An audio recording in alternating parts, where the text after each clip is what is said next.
¿Qué tal? Buenas tardes, buenas noches, buen día, buen mediodía o en el Buen momento desayuno. buen desayuno, buen brunch, ¿no? Podríamos decirlo. Bienvenidos a una nueva emisión de La Última Página, que como es habitual empieza con estos comentarios poco intelectuales y poco literarios.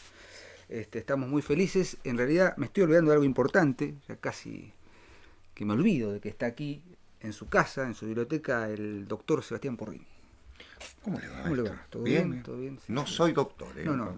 El docto quise decir. El Ahora, docto. ¿qué vamos? El tordo. El tordo. No, Sebastián, ¿cómo estás? Bien, Dieguito, ¿vos? Bien, feliz. Bien. Feliz porque estamos acá, en casa, como siempre digo. En cuarentena. Estamos, sí, bueno. Como es de público conocimiento. Se nos había ocurrido hacer una recomendación, que lean la Máscara de la Muerte Roja, La peste. el de Camerón. Digo, es el Decameron. momento de la creatividad. Es verdad. Pensar que el de Camerón de Boccaccio fue Es obra de la peste negra. Obra de la peste negra. Claro. Bueno, en fin, y una cantidad enorme. Nos han sugerido en uno de los últimos programas que hiciéramos en función de la peste de la pandemia que está azotando al mundo, un programa sobre algunas obras literarias. La peste de Camus. Claro. O de Sartre. De Camus.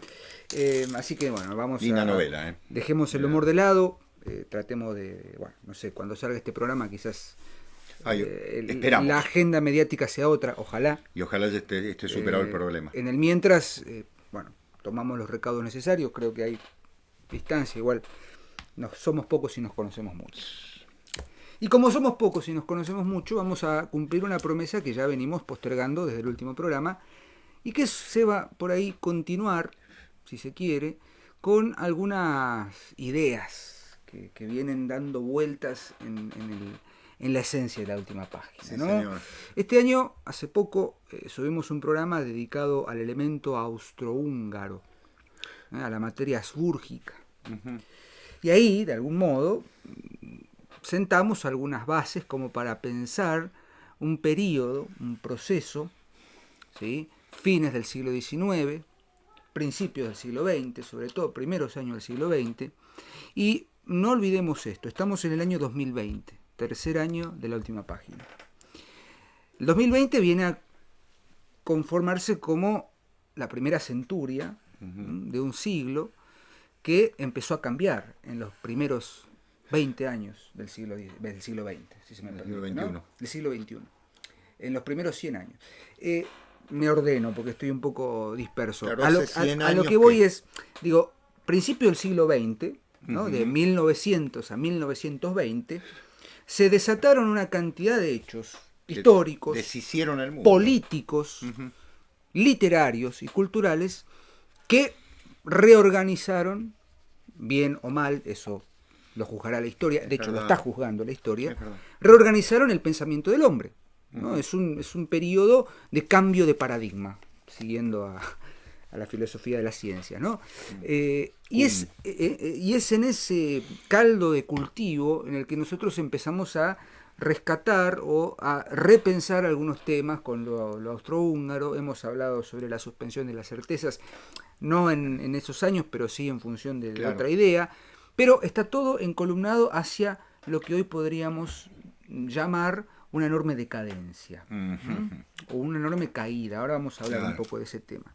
Y es por eso que hoy, y ya basta de preámbulo porque me estoy yendo de tema, vamos a desarrollar y vamos a comentar con Sebastián uno de los libros epigonales. Sí, sin duda.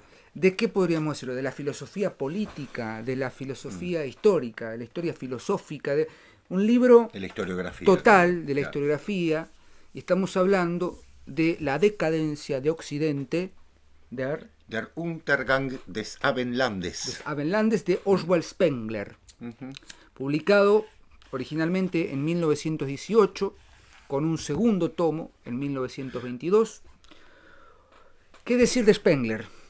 Muchísimo, pero no queremos, digamos, profundizar en la biografía de Spengler, porque es una biografía muy particular, sobre todo su relación con el Partido Nacional Socialista. Sí, muy polémica. Muy polémica. Fue perseguido. Spengler era un pensador, un filósofo, no sé si un filósofo. Es un hijo de Austria, de lo habúrgico. Estaba pensando en eso. Claro. hay una cita de Junger, porque vamos a hablar también un poco de Junger, que se refiere a Spengler y dice lo siguiente, ¿no? Que la decadencia de Occidente es una suerte de bienvenida a la despedida de lo que fue el Imperio Austrohúngaro. Claro. ¿No? Empieza a despedirse, o se despide finalmente, porque pensemos en esto, y ya vamos al tema.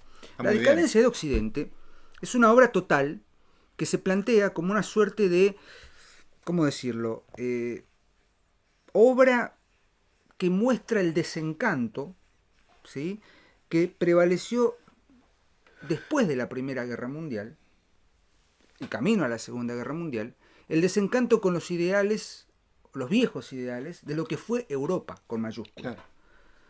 Hay algo que empieza a decaer, y acá me quiero detener en el concepto del Untergang, en alemán.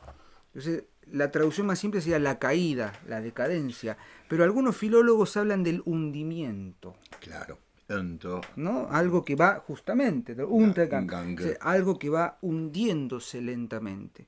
Claro. Y Spengler, de alguna manera, viene a plantearse con una filosofía muy particular, que seguramente vos, Sebastián, vas a desarrollar y comentar en tu análisis, viene a plantearse como uno de los pensadores fundamentales de lo que después va a ser toda una teoría sobre la historiografía. Una teoría de la historia que va a culminar allá por 1935, cuando Arnold Toynbee, en su Study of History, un estudio de la historia, venga a plantear una contrapropuesta, o una propuesta sobre todo muy influida por lo que propone Spengler. No sé si contrapropuesta. Con una gran diferencia. ¿Sí? Después la vamos a... y obviamente ahí tenemos que pensar en Cassirer. ¿No? Filosofía de la historia de Cassirer. Digo, hay toda una componenda de cosmovisiones muy particulares sobre el concepto de historia. En el medio está Junger, también en los años 30, con la movilización total, que va anclado a la propuesta de Spengler.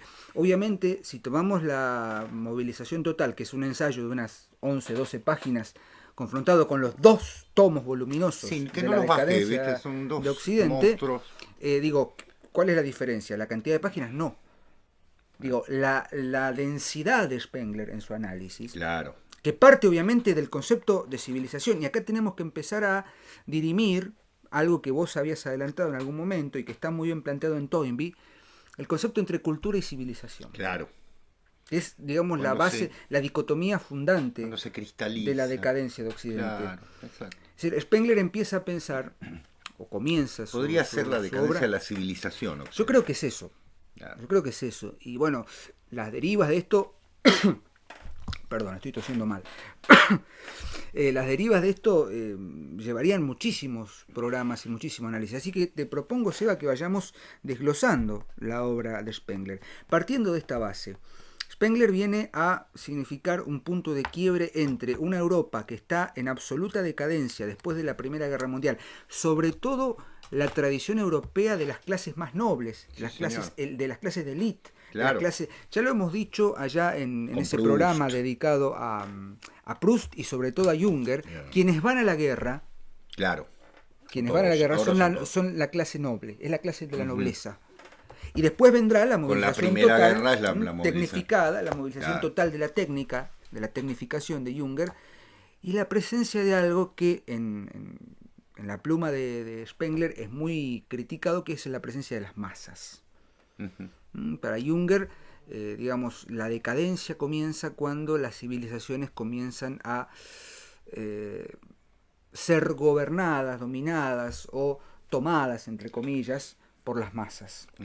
Las masas, dice Junger literalmente, carecen de todo tipo de gusto por la forma, de todo tipo de orden, de todo tipo de propiedad. Que no es lo popular, eso es lo que hay que entender. Hay que hacer una diferencia. Fundamental, no es la masa en el sentido, si se quiere, del la aristocracia tampoco es del dinero. Del hoi polloi platónico. Claro.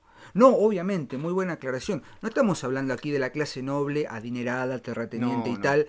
En todo caso, eso es la burguesía. Claro. Estamos hablando de la nobleza. La aristocracia. La aristocracia. De ahí lo que muy bien señalaba Sebas, que es lo austrohúngaro. Lo austrohúngaro. El último gran... Claro, la ecumene, como nos gusta decir, ¿no? El último gran momento de esplendor de una cultura que empieza a apagarse y que va a ser totalmente destruida después de la Segunda Guerra Mundial.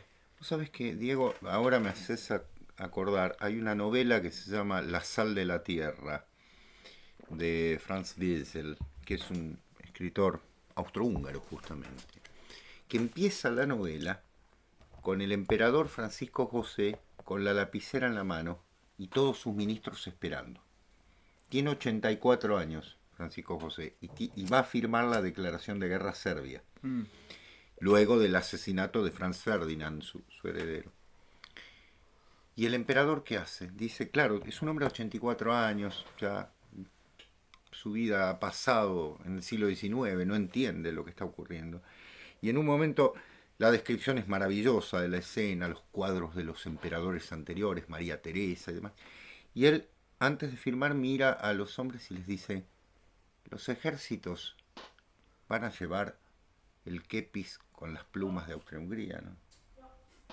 Y todos le mienten que sí, porque el emperador está pensando en guerreros del siglo XIX, en una clase, y en realidad va a ir a morir ¿quién? El obrero de una fábrica, el pobre polaco perdido en el imperio, el rumano de allá de Transilvania. Es decir, Francisco José no sabe que con eso firmó el fin de su imperio, ¿no? Lo dice en algún momento Junger, es el suicidio. Es el suicidio, sí. El suicidio de Europa. Sí. Entendiendo Europa, la Mittel Europa. La Mittel Europa, la verdadera Europa. La danubiana, claro. La que describe Claudio Magris, ¿no? Claro. Bueno. ¿Qué te parece, Diego, si vamos ordenando el tema de sí, la decadencia? Es que es un tema tan apasionante. Sí. Y que, para un seminario. Tiene derivas increíbles que bueno, vale la pena dedicarle por ahí. Perdón porque nos vayamos, pero bueno, por ahí no sé. Tal vez haya que... Veremos el tiempo, si no... Bueno, yo cuando leí La decadencia de Occidente, lo que hice es en su momento tomar nota, que después pasé en limpio en un cuaderno más digno, porque los tenía en papeles y demás, y anoté una serie de principios que me parecieron interesantes. Primero, las fuentes sobre las cuales se basa Spengler, que son Hegel, Goethe, sobre todo en el método, más que Hegel, y Nietzsche por la problemática. Es decir, ¿qué hace el gran Oswald Spengler? Toma la gran tradición alemana en relación con el acercamiento a lo que podríamos llamar las ciencias del espíritu, como se llamaban en ese momento, después ciencias sociales o humanas, y se plantea justamente esto para romper un paradigma. Sobre todo ahí van a ver ustedes la influencia del problema nietzscheano. ¿Cuál es el paradigma que rompe? El carácter lineal de la historia. ¿A qué vuelve Spengler? Vuelve a la circularidad. Eso es revolucionario. Es un carácter cíclico de la historia, que tiene antecedentes en Spengler. Su tesis como profesor es sobre Heráclito. O sea, no es que está en cualquier tema.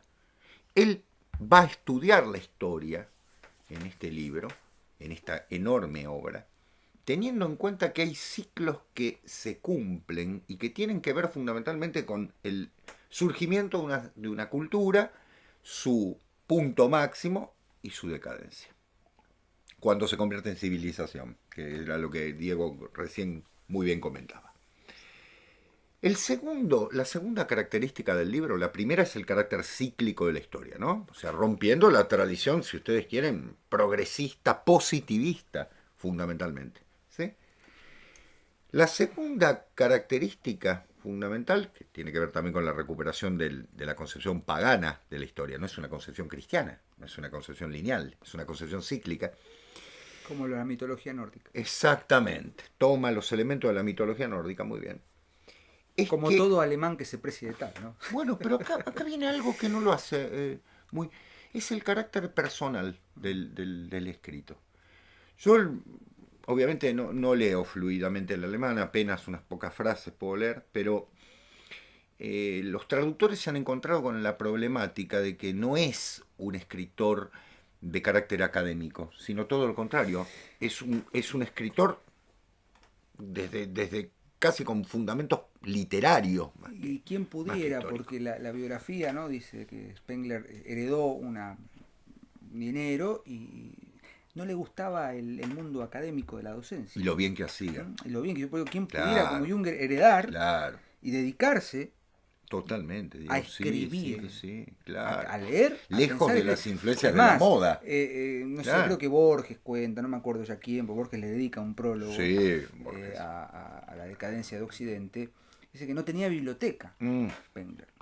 No tenía biblioteca personal. Consultaba la biblioteca. Consultaba la biblioteca hasta que con la herencia que pudo y Se que ya compra. desligado de la tarea docente, se compró una humilde biblioteca de 1000 ejemplares.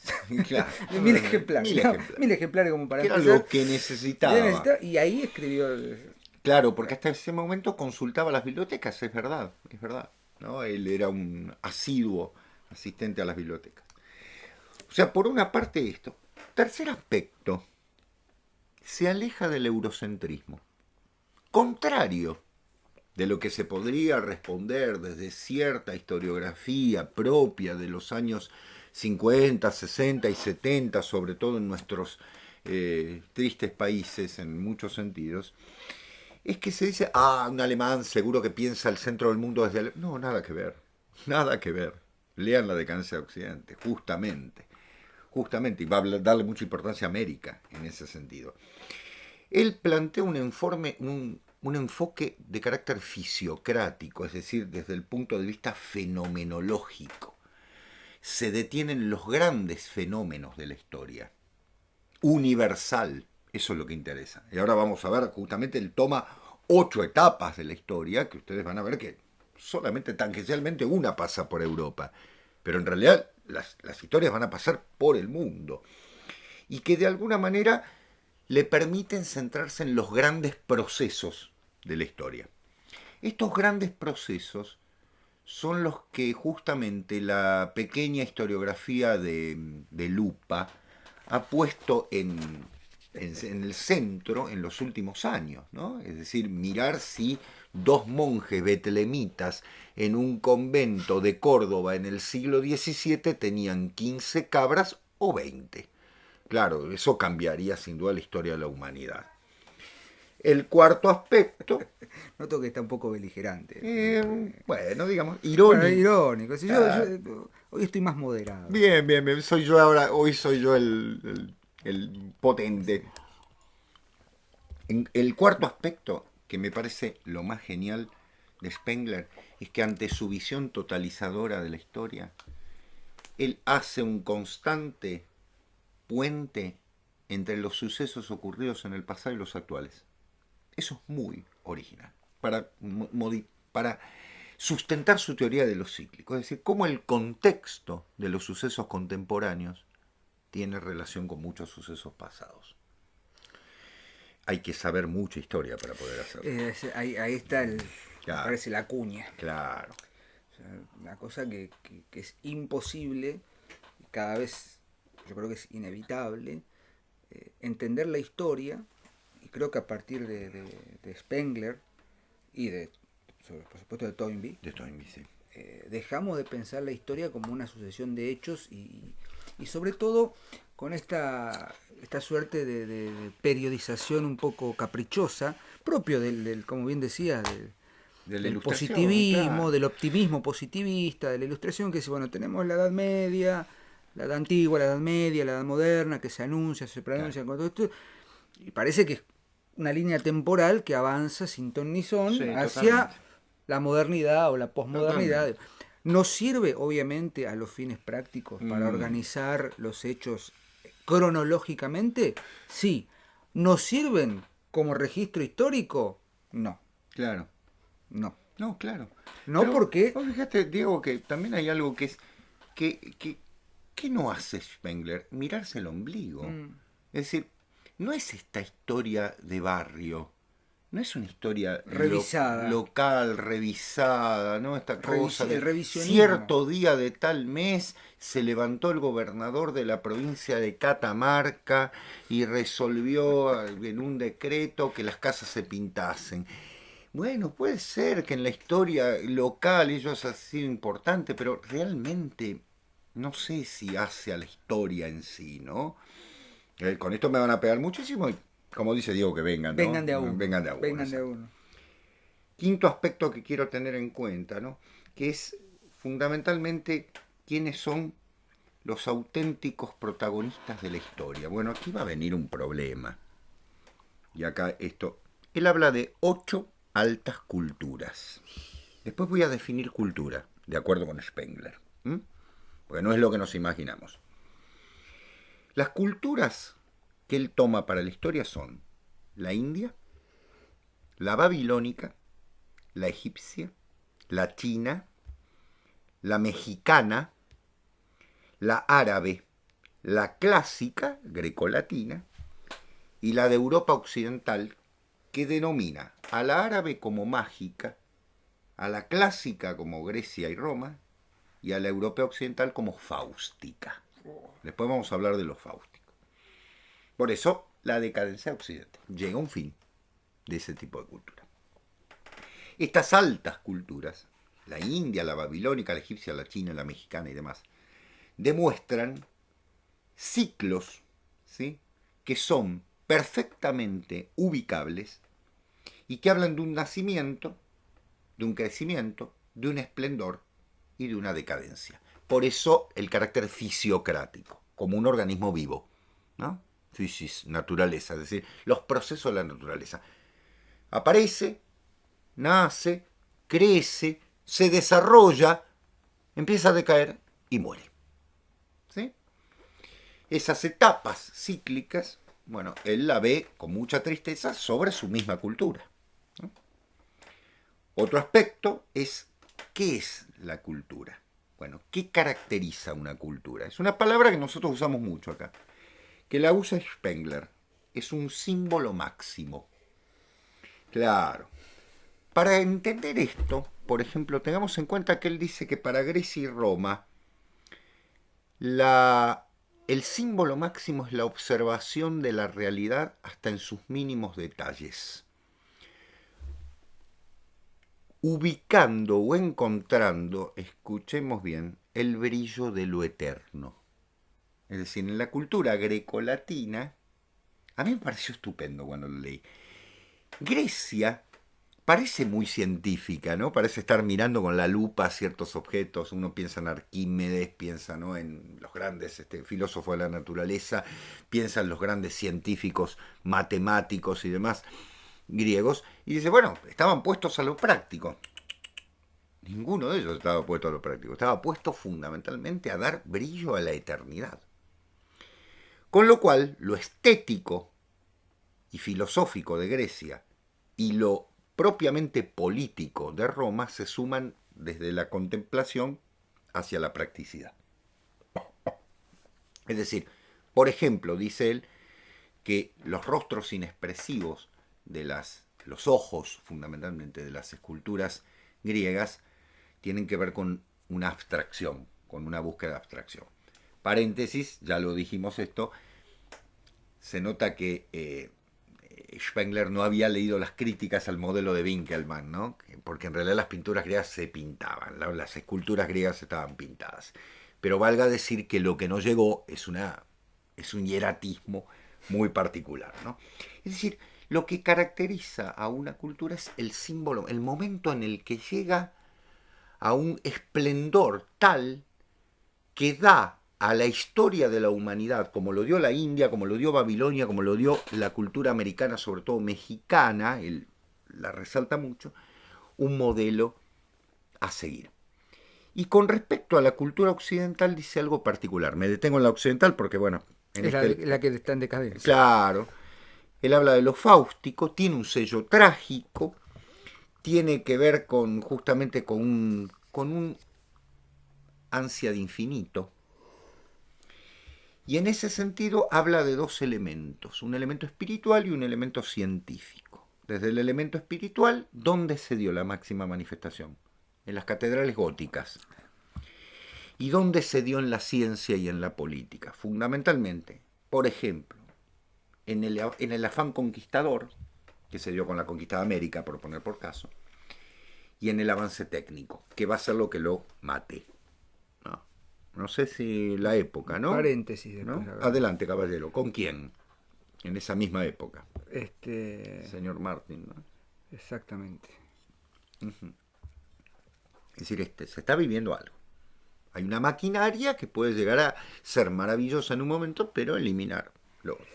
Pensamos, por ejemplo, ¿cuál es el gran hundimiento de la técnica del siglo XX? Claro. ¿Cuál es el gran hundimiento de la técnica del siglo XX? 1912. El Titanic. El Titanic. Claro. Solo Dios. Ni un Dios lo puede hundir. Claro. El ansia por lo magnánimo, lo infinito, hecho, obviamente, con el mejor acero, con la mejor... 1912. Bueno. Claro, exactamente. Una sociedad ya enferma de industrialismo. Enferma de industrialismo en donde de alguna manera se condensa todo, el cuerpo, la masa de lo social. Porque en el Titanic mueren gente de la aristocracia, entre comillas, de la oligarquía, y gente de tercera clase. Exacto. Mueren todos por igual. Mueren todos. Hundidos por el hielo. Exactamente. Yendo a la meca del capitalismo. Claro. Y no estamos hablando de la ficción, ¿no? No. La gran película de Cameron. Estamos hablando de un hecho. Un hecho histórico comprobable, exactamente.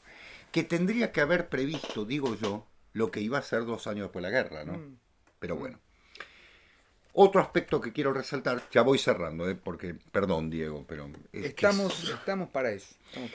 Otro aspecto fundamental es que Spengler usa el término civilización, acá voy a retomar lo que decía Diego, en un sentido muy particular. Vieron que hablamos, una persona es civilizada, somos civilizados, viva la civilización y demás. En realidad Spengler lo toma en sentido negativo.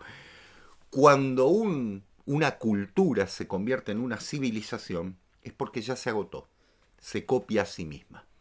Yo me imaginaba el helenismo griego, ¿no? Copiándose a sí mismo. Roma en la decadencia, copiando a Grecia, ¿sí? El Renacimiento copiando a la civilización griega, el neoclasicismo, ¿no? Revitalizando las vanguardias, intentando romper con modelos anteriores para hacer finalmente lo mismo. Es una vida en lucha, por eso Spengler se opone fundamentalmente al concepto de diversión, ¿no? En el sentido de que es el esfuerzo lo que hace a una cultura, no la diversión. Ya con esto, yo creo que vale la pena leer el libro, ¿no? Es decir, la cultura no es diversión, la cultura es esfuerzo, es lo que hacemos para construir una sociedad que vaya hacia un esplendor. En ese sentido, quiero revelar la relación con Toynbee. Toynbee también toma la estructura cíclica. No se puede negar, en el estudio de la historia también lo hace. También deja de lado el eurocentrismo, habla de las civilizaciones fluviales, no fundamentalmente.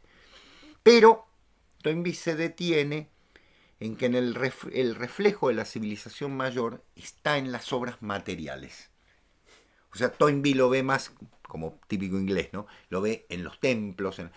Y Spengler, ligado más a una ambición más espiritual, dice, en realidad las obras no están en lo material en muchos casos, están más en esa herencia, ¿no? ¿Quién diría que la India, la herencia es el Veda, ¿no? Los Vedas, fundamentalmente.